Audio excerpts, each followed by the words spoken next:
Better Life Media, America's leading source for life improvement, presents Jim Rohn, Living an Exceptional Life.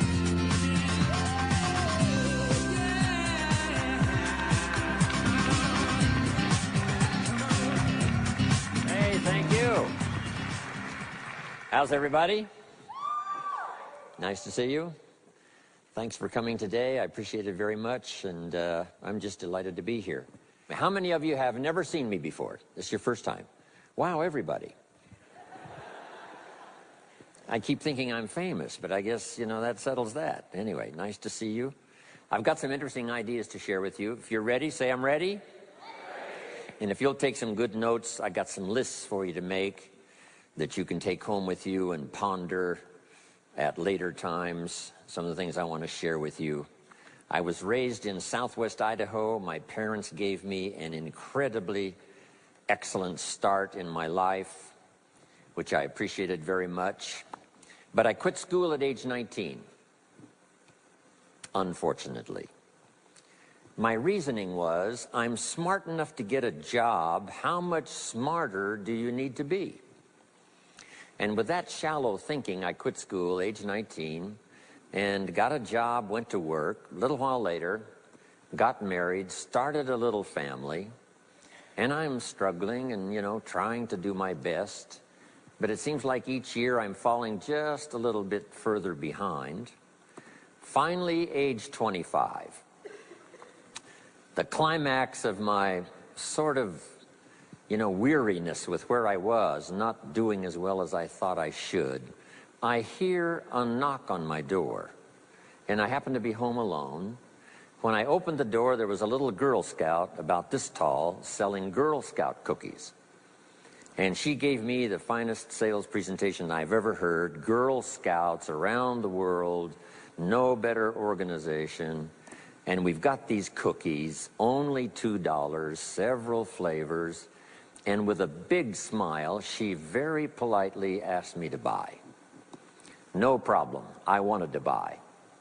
Big problem, I haven't got $2 in my pocket. Now, I'm a grown man, I live in America, I've been to 1 year of college, I'm married, I've got a family, and I don't have $2 in my pocket. And I didn't want to tell her that. So I did what I thought was next best. I lied to her. I said, hey, look, I've already bought lots of Girl Scout cookies. I've still got plenty in the house that we haven't eaten yet. And she said, oh, that's wonderful. Thank you very much. And she leaves. When she leaves, I say to myself, I don't want to live like this anymore. I mean, how low can you get lying to a Girl Scout? I mean, that's about as low as you can go. But I promised myself that day I was going to start my search of finding opportunity, finding somebody who could teach me and coach me on doing much better for myself and for my family and for my future.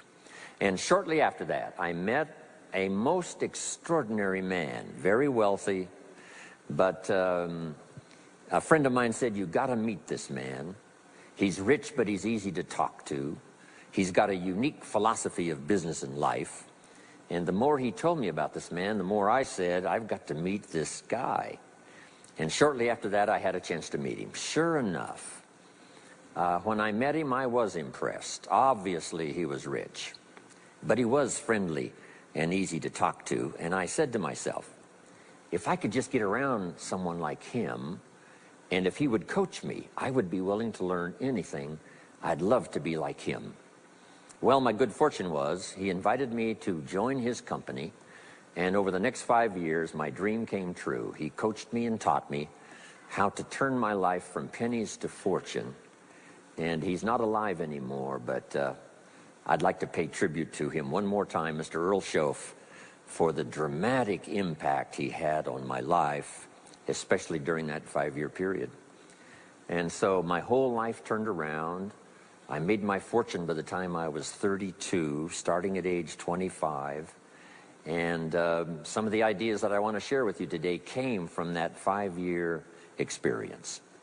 Then from there, I got into lecturing and giving seminars, and I've written a few books. and my career now spans about 41 years. But I'll never forget the impact this gentleman had on my life with a few simple concepts that totally changed my life, changed my future, and changed everything. Jim Rohn's view of the 21st century. Here's number one: unprecedented opportunity. We not only have begun a new century, century 21, it's a new millennium. A millennium is a 1,000-year period. We've had 6 so far. This is the beginning of the 7th millennium, and some scholars tell us that this could very well be an extraordinary time for the human race, this 7th millennium. And there's probably a lot of good reason that that is probably true. Unprecedented opportunity. We've now got the technology. We pick up a telephone now and talk to somebody on the other side of the world. Transportation now is so easy. I get on an airplane in Los Angeles, and 13 hours later, I'm in Tokyo. 5 meals, 3 movies, and you're there. I mean, you know, it's a simple deal. Anyway, we've got technology, we've got transportation, we've got all the rest, right? So this is going to be a time of unprecedented opportunity in every field you can imagine, every industry, every country. It's going to be the greatest period of opportunity time in the history of the human race, the 21st century, especially these opening years of the 21st century. So that's number one, unprecedented opportunity. Now here's the second note to take. Now also keen competition, because we now play the world game. And it's not just competition across the street and company to company and, you know, division to division and, you know, company to company. Now it's worldwide competition. A job now becomes available. Does it go to someone in Minnesota or someone in India? Worldwide competition. So now you've got to be ready to cash in on the opportunity, but you've also got to be ready for the competition. So I've got some interesting ideas on how to be prepared for both opportunity and competition in these opening years of the 21st century. Here's some of my best advice. Number one, you've got to have more than one skill. It's okay to have one skill, but I'm telling you, if you want economic safety for the future, especially this century, my personal opinion, you need more than one skill. We've seen people, right, the last 15, 20 years that only had one skill, worked for this company for a long time. The division the guy worked for got chopped, eliminated. Now he loses his job. Now he tells us he's in economic distress. Why would that be? Simple answer. He only had one skill. So for economic safety for the future, my personal advice, you gotta have more than one skill. In fact, it led me to my first fortune, and that was learning more than one skill. I started learning these extra skills in Idaho, where I grew up. I knew how to milk cows, but it didn't pay very well. Then someone gave me this incredible advice. If you want to lay the foundation for a future fortune, you've got to learn more than one skill. And I started that process age 25. Here's the first one, and I started part-time. A little sales job that I got. A product that I believed in, learned how to present it well enough for somebody to say yes, gave excellent service so that that would lead to multiple sales, and this little extra part-time job in sales absolutely started multiplying my income. From milking cows, now I've got this ability now to start getting customers, keep them serviced, and make some money in this extra skill. So now I've got 2 skills, milking cows and finding customers. Here's the next skill I learned, just to give you a quick list. Next was finding good people. If you've got a little enterprise going and you need some people, you have to just go look for them. And when I learned this skill, finding good people for my little enterprise, I couldn't believe how it drastically changed my income. My income now starts to multiply, not just increase. So now I've got what? 3 skills: milking cows, getting customers, finding good people. I'm on my way. Here's the next one that paid me big money, in case you're interested, and that's organizing. Organizing simply means getting people to work together. Big challenge, but if you learn this skill, getting people to work together, they pay extraordinary money. Here's the next one that really increased my income substantially, and that's promotion and recognition. Rewarding people for small steps of progress. I mastered this one. And here's the philosophy behind it. Be so busy giving other people recognition you really don't need it for yourself. I mastered this. Guess what it pays? Big money. Let me just give you one more, and it's in 3 parts. And that's communication. Learning to affect other people with your language. Of all the things not to be lazy about, it's language, because words can work miracles. And communication I found in 3 parts. Here's number 1, training, showing somebody how the job works. Showing somebody how the business works. We call that training. I got good at that, paid big money. Here was the next one, teaching. Teaching people how life works. Teaching people how to set goals. Teaching how to become a leader, manager, entrepreneur. Stepping up to the higher opportunity and better challenge. This one paid me extraordinary money. But this one paid the best. Learning to inspire. Helping people to see themselves better than they are. So I've got how many skills, right? A big long list. So safety, economic safety for the future, especially the opening years of the 21st century. Learn more than one skill. Here's number 2. It would be good to learn more than one language. Some of my business colleagues who speak 3 or 4 languages earn $3-4 million a year. One of my friends, Leon Weisbein from Russia, I remember when he was making $3 million a year, he spoke 3 languages. Here's what he said: I think I'll learn another language, make another $1 million. Those extra languages are so valuable. When I travel the world, I got to find somebody that knows more than one language, or I'm in deep trouble. If you think the time has passed you by to learn that 2nd, 3rd language, make this note. You heard it from Jim Rohn. Give it as a gift to your children. The 2nd language. Maybe that'll inspire them to learn the 3rd language, and then no telling where it might go from there. I asked a school teacher one time, how many languages can a child learn? Here's what she said: as many as you will teach them. They don't lack capacity, they don't lack intelligence, they certainly don't lack curiosity. They only lack a teacher. So you got my good advice now? More than one skill, more than one language. Here's the rest. Learn the simple economic formula that works for everybody, and I can give it to you in just a couple of sentences. A simple economic formula. Kids can understand it. Anybody can understand it. Anybody that wants to get paid. Here's the language for your notes. We get paid for bringing value to the marketplace. That's as simple as you can put economics. Anybody that wants to get paid. You get paid for bringing value to the marketplace. The marketplace is the people. Now, the value we bring is one part of it, a product or a service, but here's the other part, the value you become. So just off to the side, put the value is 2 parts. The value you bring, like a product. If you manufactured it, you might keep improving the product. If someone else manufactured it and you're out selling it, they probably keep improving the product. But this is the one you have to work on yourself. The value you become, like an entrepreneur, a leader, a teacher, supervisor, manager. What you become also pays much more than what you bring.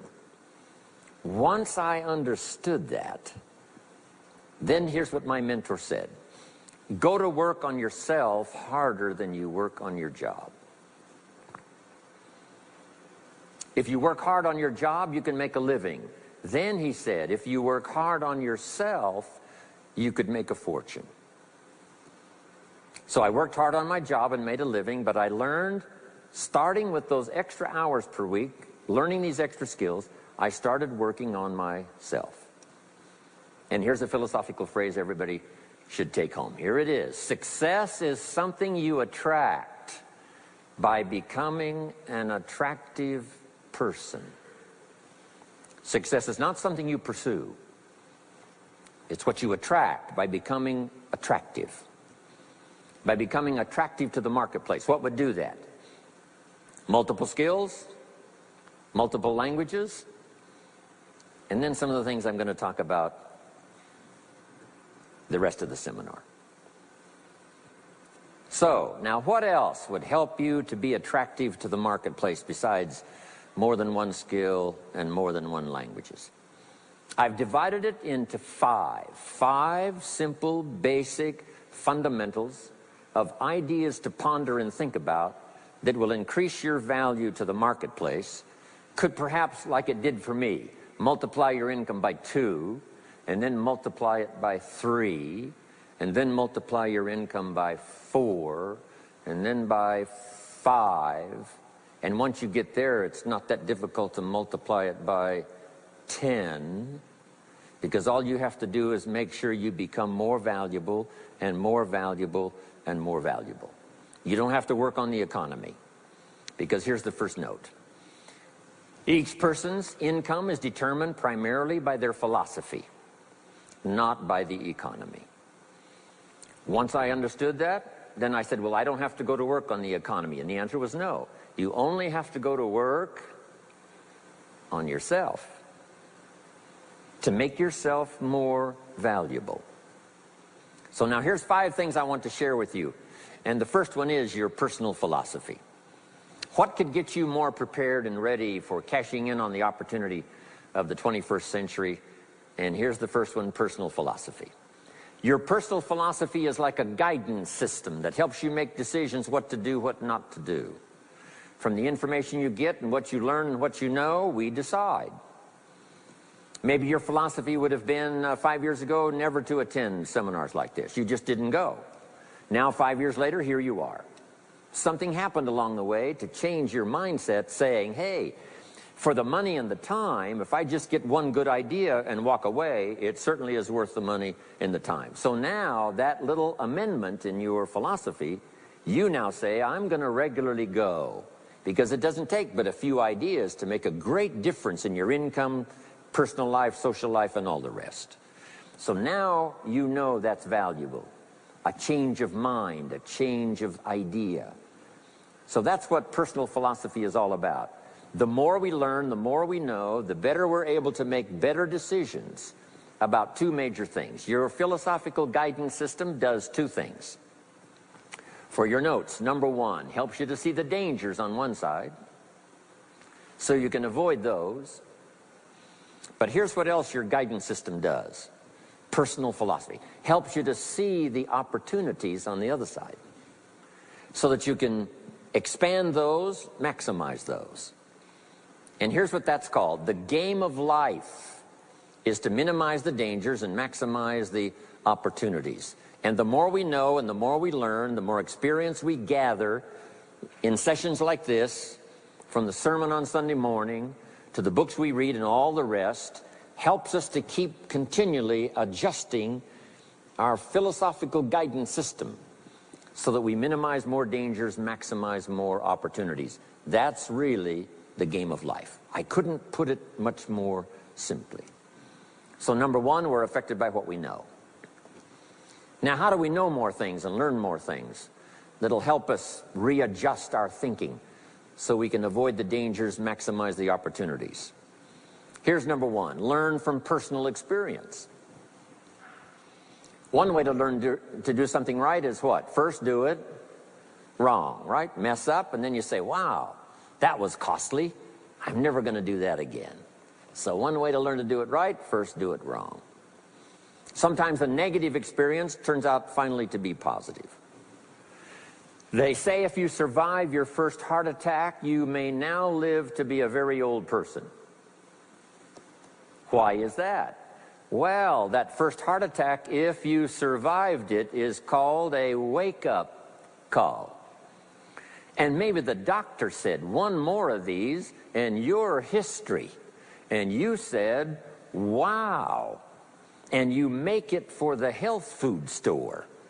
And you start reading every book you can find on good nutrition, how to avoid another one of these heart attacks, and you start jogging and start walking and doing all of the stuff, and this total change of lifestyle could now save your life and cause you to live to be a very old person. Here's what my mentor said, that's some of the best advice I ever got. He said, Mr. Rohn, if you will change, everything will change for you. If you'll start making personal changes, your income will change, your health will change, your future will change, everything will change, if you're willing to start making the changes. So sometimes a negative experience now causes us to really make a sudden shift in our philosophical guidance system that says, hey, I'm never going to let this happen to me again. Fantastic. Now here's the next way to learn, and that is to learn from other people's experiences, whether they are negative or positive. It's too bad failures don't give seminars like this. Wouldn't that be good information? Now, we don't want to pay them, so they don't lecture, but their information would be valuable. If you know a guy that's messed up his life for 40 years, you have to say, John, would you spend a day with me? And I will bring my notebook and take good notes. A good-looking guy like you, beautiful family, every reason to do well, threw it all away. Teach me how for the last 40 years you messed it all up. And he tells you, and you take good notes. Learning from the negative side of someone's experience. If somebody tells me these eggs are rotten, I'm not going to make an omelet and try it, right? I'm just going to take their advice and their know-how. So, learn number one from your own experiences, learn number two from other people's experiences. And my mentor taught me to always keep a journal. Here's what he said, don't trust your memory. If you want to live a dynamic life, multiplying your income, multiplying your future, be a good student. If a good idea comes your way, write it down, then ponder it, then perhaps go do it. Okay. Now, your philosophy comes from what you learn, comes from what you know, comes from other people's experiences. 3 ways now to learn from other people. Here's number one, learn from what you see. One of the great watchwords of these early years of the 21st century, pay attention. If you just watch, you can pick up clues. Success leaves clues. And if you'll be a better observer of the winners and the losers, those that are doing well and those that are falling behind, and just take mental notes and good notes and say, I'm going to adjust what I'm doing based on what I see. Here's number 2. We learn so much from other people based on what we hear. Here's good advice on that. Be a selective listener. Listen to voices of value that have experience, ideas, reputation, something valuable to share. Now here's number 3. Read all the books. Now there's millions of books, so you can't read all the books. But make this note. Read all the books you need to read to make you as wealthy as you want to be, as healthy as you want to be, as prosperous, as productive, as unique a human being as you want to be. Read all of those books. Don't leave those books go unread. My mentor got me started on my library when I was 25. I got one of the best. If you saw my library, you would be impressed. I haven't read everything in it, but I feel smarter just walking in it, right? My library. I was smart enough to buy it all. Now I got to be smart enough to read it all. Now jot this down. When you do read, you have to sort through what you read and decide which is valuable to try. That's part of the process of learning. Gathering information and sorting through it. One, the information that would apply to you, and what you think would be valuable based on your current philosophical opinion. So read all the books. Our lives are greatly affected by what we learn and what we know. Now here's number 2 of these very basic 5 things I want to share with you. First, your personal philosophy. Here's number 2, your attitude. First, we're affected by what we know. When I talk to the kids in high school classes, college classes, that's the first thing I tell them. Get the information while you're here. Right? Nothing worse than being stupid when you get out of school.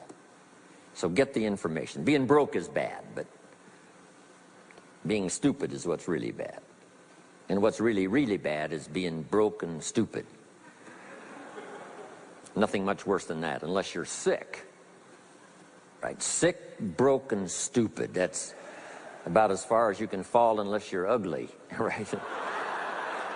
But surely that would be the ultimate, right? The ultimate negative life. Ugly, sick, broke, and stupid. So learn all you can. We're affected by what we know, so get the information. Don't be lazy in learning. Don't be lazy in going through the books, building your library, coming to classes like this consistently. Some of them will be so dramatic, your life will never be the same. Maybe this is one of those today. Next, we're affected by how we feel, attitude. This is the emotional part. We need the intellectual part to set sail. So as the winds blow, we can still get where we want to go. Redefine, keep strengthening our psychological and philosophical guidance system. But now we're also affected by the emotions. That's the power. And jot these notes down as I hurry along now. 4 things to consider on attitude and how you feel. Here's number 1. It's how you feel about the past. It's important to make the past useful. Past experience, even past losses, past failures, as well as successes. To review it and go back over it, see where you went wrong, correct that, invest that now in the future. Don't live in the past, and don't carry the past around like a burden, but simply use your past as one of your mentors to help refine mistakes, make some changes that you can invest now in the future. Here's the second attitude. It's how you feel about the future. We look back for experience, but number 2, we look forward for inspiration. Now, where does the inspiration come from? Looking forward. Here it is, learning to set goals. Number 1, decide what you want. Takes more than 5 minutes. Take some time and decide what you want. Where do you want to go? What do you want to do the next 10 years, 20 years? What would you like to become? How many skills would you like to learn? What are the books you want to read? How about the people you want to meet? The cities you want to visit? Experiences you'd like to have over this next period of time? Start thinking about all of that. Here's the next key. Write it all down. Building a life is like building a house. You wouldn't start building the house until you had it finished. Wouldn't you look foolish starting to build the house if it wasn't finished first? What if you were laying bricks and somebody came by and said, "What are you building here?" And you said, "I have no idea." See, they would take you away to a safe place. So building a life is a lot more important than building a house. And yet people treat it so carelessly and so casually about planning and making plans for what they want their life to work out to be. So I'm asking you not to be casual anymore. Start designing the future. For yourself, for your family, for your business, for your future. Okay, decide what you want. Okay, so from the past we get experience, from the future we get excitement, inspiration by setting goals. Now here's the next advice. Put everything on your list of goals. Little things, insignificant to someone else but important to you. A goal list is important. You don't have to publish it in the local newspaper. My Japanese friend, Toro Ikeda, San Jose, California, put on his first list, a Caucasian gardener. I said, go Toro. Back then everybody had a Japanese gardener. He said, no, I'm Japanese. I want a Caucasian gardener. I like that. So set goals. Set the goals that'll turn you on, goals that'll get you excited. Put everything on your list. Now, here's the next attitude. It's very important how you feel about everybody. If you want to be a leader extraordinaire, here's what you learn. Each of us need all of us. One person doesn't make an economy. One person doesn't make a symphony orchestra. It takes all of us for each of us to be successful. Each of us need all of us, and all of us need each of us. Each gift is important. as we bring it to the table, as we bring it to the country, as we bring it to the community. Learn to appreciate that. Each of us need all of us. Now here's the last one on attitude. It's how you feel about yourself. Nothing more powerful than self-confidence to start multiplying your income by 2, by 3, by 5, by 10. And where does that come from? Make the note. It comes from self-esteem. Doing the things you know you should do, and at the end of the day, your self-esteem is soaring and high. You've met the people you said you'd meet. You made the calls you said you would make. You did the things that you required of yourself to do. And at the end of the day, you feel great about yourself. That is one of the greatest motivating factors for the future, self-esteem, feeling good about yourself. Now let me give you the miracle piece of this formula. If you're ready, say, I'm ready. Here it is. Number 3 is activity. We're affected by what we do. Now we've gotten to the formula of how to turn ideas into reality, how to turn imagination into substance. It's called number 3, activity. So add these notes to it now. Activity is the work. Activity is the labor. You might add labor pains. I'm short on personal experience here, but the mothers in the room would tell us that we know what that's all about, labor pains. Why would an upcoming potential mother be willing to put herself through maybe a rather painful experience? She said, that's an easy answer, and it's for your notes. It produces new life. Why wouldn't she put herself to the labor? Now comes the miracle of new life. And whether it's new career life or new business life or new friendship life or new married life or new life of any kind, it has to come from the work. It comes from the labor. In fact, labor was so important. Here was the original formula for labor. If you have forgotten it, remind yourself. For your notes, 6 days of labor and what? 1 day of rest. Now, it's important not to get those numbers mixed up. Why is that? Here's why. Why not 5-2? I don't know. Maybe 5 and 2 would be okay. If God would have thought of 5 and 2, he might have made it 5 and 2. Right? You can't think of everything when you're putting one of these together. But maybe one of the reasons for 6-1, jot this down now. If you rest too long, the weeds take the garden. Not to think so is naive. As soon as you've planted, the busy bugs and the noxious weeds are out to take it. So you can't linger too long in the rest mode. You've got to go back to work. 6 days of work, then rest and spirituality and friendship and change of pace. And then go back over the last 6 days. What did I do? What did I miss? Who did I miss? What happened? So that I can invest those corrections in the next 6 days of higher productivity. Have you got that now? 6 days of work, 1 day of rest. Don't get the numbers mixed up. Activity. Now, activity finishes the miracle. Good question for your notes. How did this convention center get here?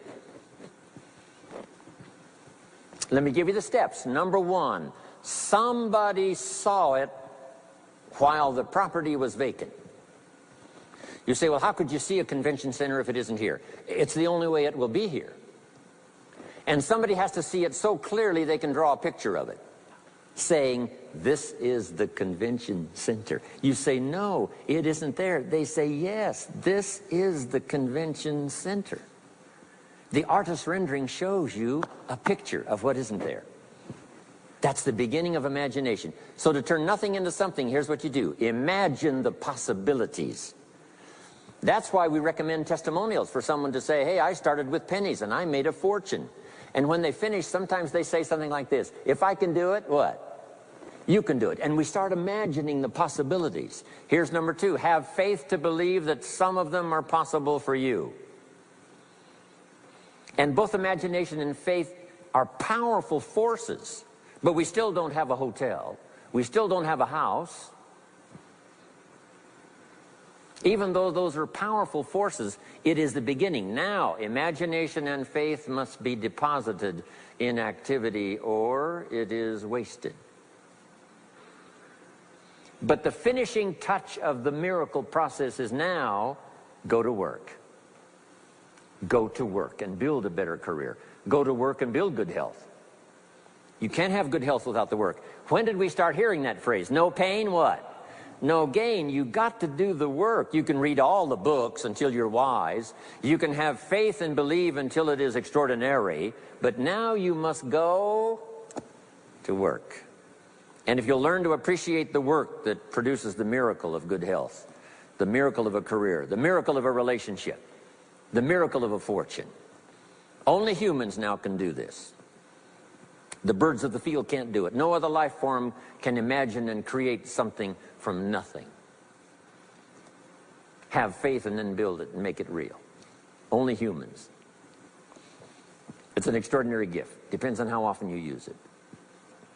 So number one of the ideas I wanted to share with you to make this an extraordinary opening year century for you is philosophy. We're affected by what we know. Second is attitude. We're affected by how we feel. Third is activity. We're affected by what we do. Now here's the final two pieces. Number four, learn to measure progress.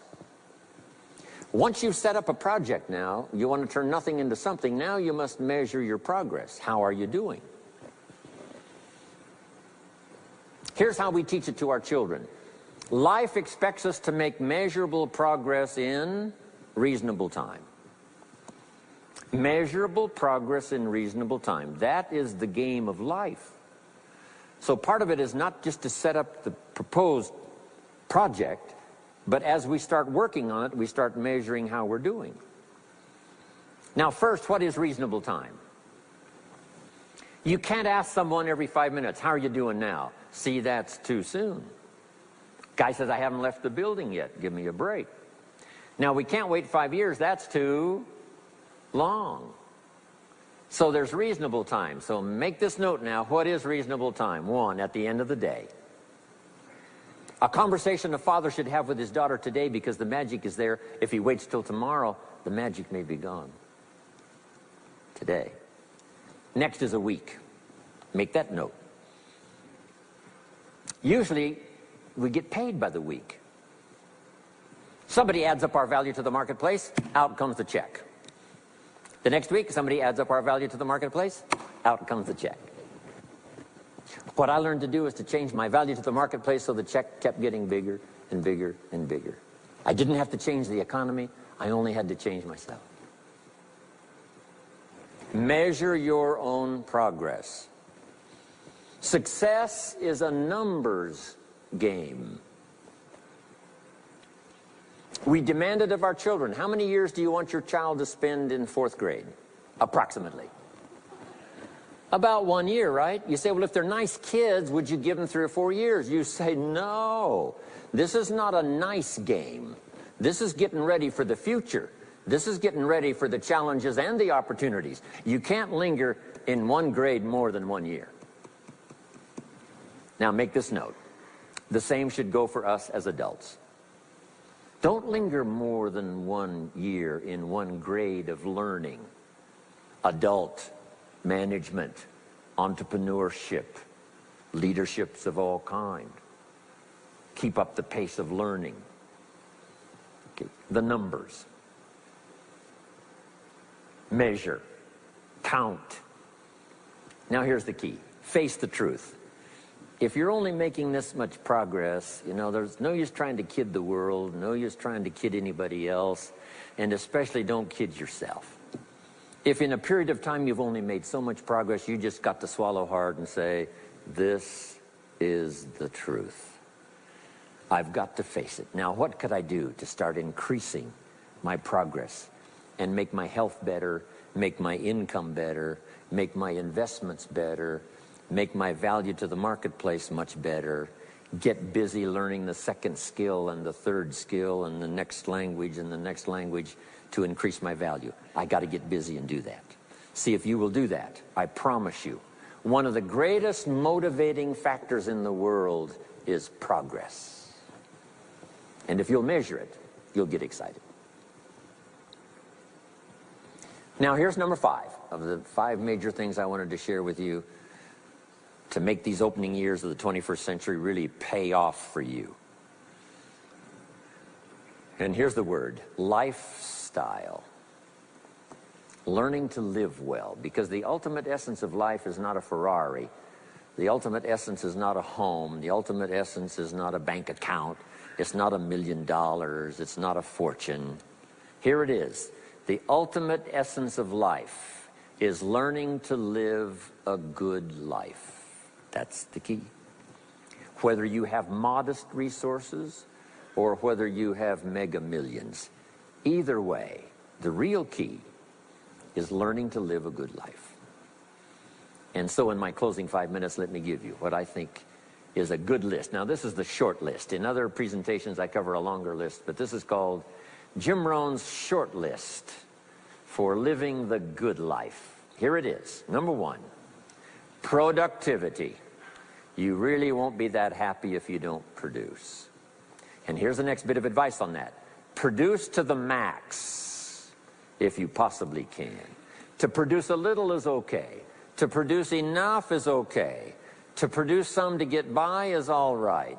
But why not try productivity to the max? Andrew Carnegie, who built the steel industry back in the 30s, here's what Andrew said. I'm going to spend the first half of my life accumulating money. I'm going to spend the last half of my life giving it all away.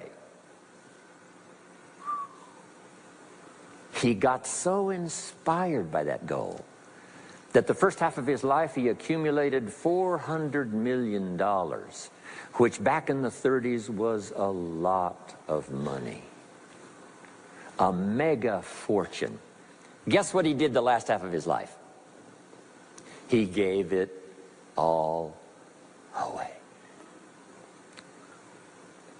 I got a good question for you as we close. Here's the question. What's got you turned on? What's got you up early? What's got you eager to face the day? What's got you inspired to learn the extra skill, put in the extra time, go the extra mile, learn how to work with people, guarantee your future? Good question. Here's number 2, good friends. You got to have good friends. The best support system in the world is good friends. Collect and nourish those as priceless. Good friends are those wonderful people who know all about you and still like you. Those are good friends. Here's number 3, your heritage. What's made America so unique among all the nations of the world and the greatest experiment in the history of the world? And that is the depository of gifts that have come to America over the last 300 or 400 years. The heritage from all walks of life, all over the world. Now, the key to keeping America vital and powerful and unique for generations to come is to keep alive these heritages. The music, the dance, the costume, the customs, the literature, the poetry, and all the rest combined together, making us an extraordinary, unusual nation among nations. Keep your heritage alive. Here's number 4, your spirituality. Whatever you believe in terms of spirituality, that's important. And I've got 3 words for you to consider. Here they are. Study, practice, and teach. Whatever you believe in terms of spirituality, study, practice, and teach. Don't leave your spirituality unstudied, don't leave it unpracticed, and don't leave it untaught. It's one of the major components of a good life. And now to close for your notes. Take special care of the inner circle. Family, close friends. Nourish them, they will nourish you. Inspire them, they will inspire you. And take care of the details, the little things that makes it special for family and friends. When my father was still alive after my mother died, my father lived about another 7, 8 years. When I used to travel, I would try to call him while he was having breakfast with the farmers, southwest Idaho. make a special day. If I'm in Israel, I got to get up in the middle of the night, but I call in the middle of the night, Papa, I'm in Israel. And they would bring him the phone in this little cafe called the Decoy Inn. And Papa would say, Israel, son, how are things in Israel? And he'd talk real loud so everybody could hear, right? Say, Papa, they gave me a reception last night on the rooftop overlooking the Mediterranean. He'd say, overlooking the Mediterranean. Now he's got a story to tell for the rest of the day. My son called me this morning while I was having breakfast with the farmers. I know he had to get up in the middle of the night. Special days. One more scene. I thought about my father walking down the lane on the farm to the mailbox, opening it up. And this is for your notes. Make sure the mailbox is not empty.